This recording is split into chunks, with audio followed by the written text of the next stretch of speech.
Now for an update on sports stories across the globe, Aaron Akirajala joins us. And I see that you're also in a patriotic state of mind this morning. Not so much as the fact that I just actually landed this morning and just drove from the airport straight to the studio. Is that to Dr. Abati? Because you know he was going to say something about your apparel. You used a transponder. It's good to see you being very patriotic. Yes. With the Super Eagles having demolished. Yes. The We've been actually for parrots of Tome. That was a shellacking. 10-0. Yeah. But I'm not happy. They should have made it 11-0. They should have. It should have probably been 14, if you'd ask me, because the Super Eagles were miles ahead of Sao Tome and Principe. And I must say this: we've never seen the Super Eagles this efficient in front of goal. Probably no rex to someone like a Gedatro, for example. In his time, probably we might have just probably scored maybe 2 or 3. But Jose Pizarro has shown that he has that attacking mentality in him, and he's brought it into the Super Eagles with the boys just banging in goals left, right, and center. Victor Osimhen getting 4 on the day and 5 in 2 games. You look at that. Ademola Lookman also getting on the act. Not forgetting Emmanuel Dennis also getting in on the act. The Super Eagles dominated from start to finish. This is what we will expect from the Super Eagles, and ultimately, it has shown. It's a record, as a matter of fact. The last time the Super Eagles won with this much of a scoreline was back in 1959. November 21, 1959. Yes, against Dahomey, now Benin Republic. So you look at that, it's a statement from the man. Of course, Super Eagles were also helped by the fact that Sierra Leone drew 2-2 with Guinea-Bissau from that particular Group A. That means we're already topping after 2 games with 6 points. Guinea-Bissau do have 4 points. Sierra Leone do have 1 point and is looking very, very good. Now, when you look at all that has happened in the last 2 games, the what if actually plays into question. If this man was given the opportunity to actually coach the Super Eagles like Amaju Pinnick had actually projected, maybe we might have been at the World Cup. But some forces, I wouldn't want to mention names of forces. Mention them. Okay, probably the Minister of Sports thought a little bit different from what every other person thought, and said maybe Augustus Cerezo Guavon should take Nigeria into those qualifiers. The doubleheader that cost us a place at the World Cup. And I must say congratulations to the Super Eagles. They're feeling all happy, feeling excited, a new lease to life. And the discipline that he's brought into the team is showing. And right now, this is the brightest we've seen the Super Eagles in a very long time. But before I actually open the floor quickly, let me just talk about the NBA, where Andrew Wiggins actually starred with 26 points. Right now, the best of 7 series is almost closing up, and they are just 1 major win away from an NBA title. You look at that top 3 of Damon Green, not forgetting Klay Thompson and Steph Curry. They have 20 wins in the postseason, which is the most by any trio, because we've had the likes of LeBron James, Dwayne Wade in the past. We've always had big threes, but not as dominant as this 2. As this 3, and they're still soldiering on and looking like they might just make history. Let's see what actually happens. Ime Udoka and the gang are still soldiering on. They are still giving them a huge fight, and I'm sure it's going to be the fight to the final second of the season. But right now, the bookie favorites remains the Golden State Warriors. But we cannot but celebrate the Super Eagles and what they've done. They landed this morning in Abuja, and they've dispersed for holidays, well earned. Very good. What's that some people were saying about Pacero not... Okay. No, it's directed to me. No, it should be directed to me. Doctor also, who always calls John Fashion. Pacero will raffle John Fashion. No, it's directed to me. See, you have little faith. Aaron, great one to Pacero. You know I'm a very objective person. Okay. Great one to Pacero on the day. Yeah. But we don't still have a team.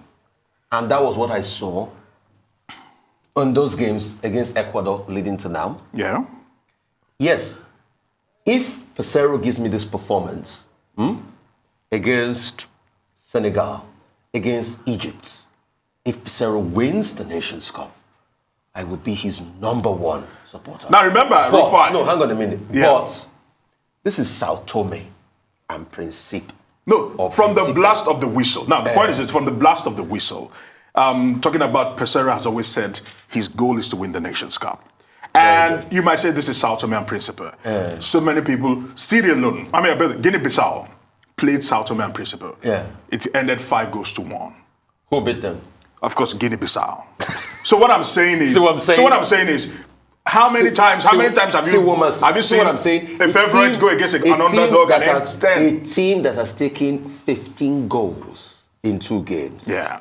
Guinea-Bissau. You're too young to be so cynical. So I want Pesero to do well. It will be my joy. But I'm talking from a point of view of a Nigerian football fan that has been so hurt. Do you know how hurt I feel that Nigeria is not going to Qatar? It's awful. You see, the least thing Pesero can use to ameliorate that pain is to at least put the Nations Cup in the bag first. And that's what it's looking like. Then we talk. After Nations Cup win, we talk. Okay, Nigeria is the 5th best team in Africa. Yes, at the moment. Beating the 4th worst team in Africa. That's the Falcons and the true parrots of Sao Tome and Principe. So it was an encounter of the birds. The eagles of Nigeria, over demolishing, humiliating the Falcons and the parrots of Sao Tome and Principe. But okay, 10-1. 10-0. 10-0 rather. So Sao Tome and Principe falls into the category of such similar countries that have been humiliated by the Super Eagles, including Tahiti, Liberia, Dahomey, Benin Republic. These are countries, Ethiopia. These are countries that have been beaten at different times over the years by Nigeria. But not with the scoreline of 10-0. No, 10-1 was the tally. That was a 10-0, not with the scoreline of 10-0. In 1959, but this is their biggest win. Yes. 10-0. Okay, but all of that drama is interesting.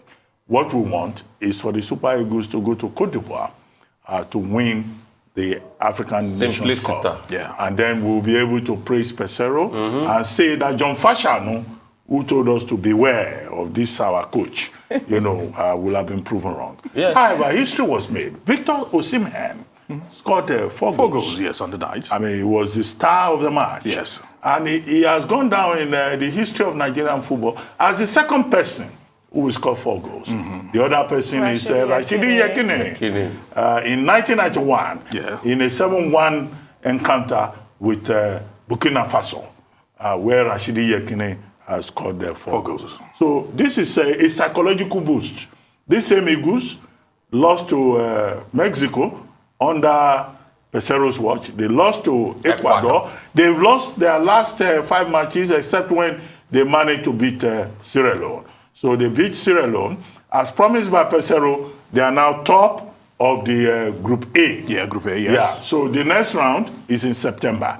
So we want them to qualify, but Nigerians are not looking for qualification. As a compensation for losing out in the World Cup qualifiers, they want them to win. In the meantime, Sylvain Bohu, is that how you pronounce the name? The goalkeeper of Ivory Coast. Yeah, okay. He has been suspended for 18 months by FIFA for drug abuse. Yeah. He said he went to the hospital to go and take eye drop, and he didn't willingly take drugs. So what is that drug again? Trimetazidine. Oh, steroids. Something like that. They have steroids in eye drops. Yeah. He's now been suspended. Maybe other players will learn a lesson from that. He's not the first, neither would it be the last. Yes, after all. In time past said that he took his wife's slimming medication, and also Andrew Onana also said at some point that he took something that was not directly, probably, he said that it was something maybe taken in omission, or probably in commission, so to speak. And we've seen these things time and time again. And the point is, when they test more players, that's the unfortunate thing in football. When they test more players, meanwhile, on a positive note, because Tunu is always looking for positive news. I hear Tiger Woods is now a billionaire. Good As for John him. Michael Jordan and LeBron James. It was just a matter of time. Yeah. It was a matter of time. So that's good news. Yeah, good news. Coming Good news. from him. So Yeah, good even news. if he's struggling with a bad leg Yeah. and trying to recover, He's still a bankable star. at He's still a least very he's, big bankable He's star. making the money. Yes. And I know you like money. You always talk about But kudos to him. This was a man that lost a fraction of his wealth after his divorce scandal happened. Yeah. Yes, All the the sponsors, sponsors quit will not on touch him. Yes. He but lost a it's fraction of his wealth, amazing. but now he's popped it up. to become a Okay. billionaire. Isn't he the ultimate comeback kid, kid? as we like to He call comes him. back He's on the not pitch. great. Yeah. He comes back in his not pocket. great. Yeah. He's not Yeah. a victim of the pandemic of empty pockets.